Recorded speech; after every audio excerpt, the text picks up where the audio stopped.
Thank you, Mr. Chairman. I thank the witnesses. I apologize for being a little late. This is the most important subject. I visited Narva, and you can visually see the city of Narva, the area, and it is so Russian in terms of stark architecture that is typical Soviet, and the expressions on the people's faces are those of people who don't seem to be happy campers, unlike in Estonia, the rest of Estonia. And I'm happy to see you, sir. You have one of the most attractive leadership groups in the world, and nice that they chose a minority to send here.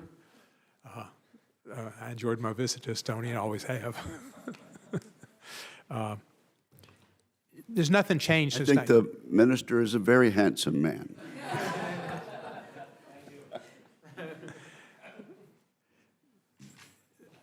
I concur with the chair. But he's in a league of his own. 1939 and today are no different. The attitude of Putin and Stalin are no different. It's Russia, Russia, Russia, Soviet Union, Soviet Union, Soviet Union. And that has not stopped, and that's what drives Putin, and it's driven him since he was KGB in Germany and saw the fall of the Berlin Wall, which was awful to him, and he's never forgotten that.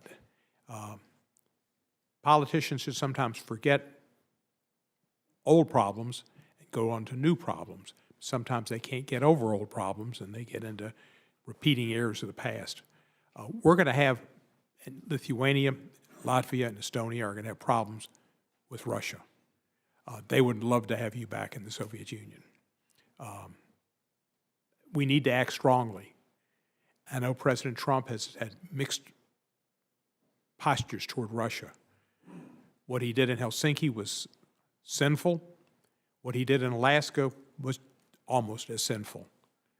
To welcome him to our country, to roll out the red carpet, to genuflect, to have our troops honor him when he just came as a charade. He never came to Alaska with any idea of working towards a peace agreement.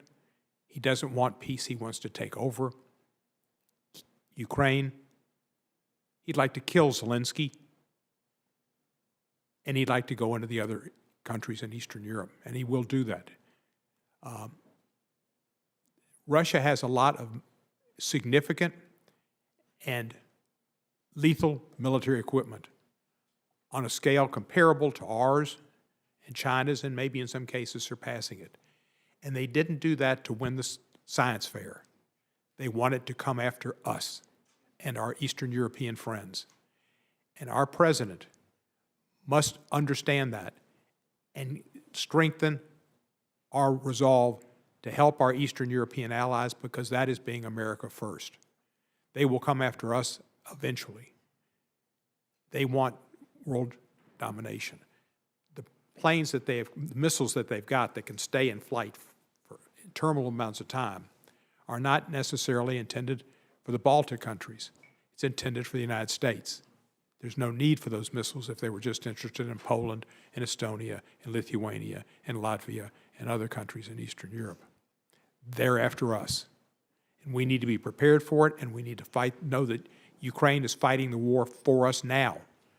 And they need more defensive weapons, and they need more authority to attack Russia and bring the fight to the Russians. That's the only way we can stop them. Putin only knows power. To retreat from him, as we did in Helsinki and as we did in Alaska, was wrong. It only strengthens him. So I hope that we get bolder and we understand the importance of what's happening in Ukraine and what would happen in the Baltic states if Ukraine is not successful in fending off the Russians. Thank you for your country's strength and for its desire for democracy, which all people should yearn for. I yield back the balance of my time.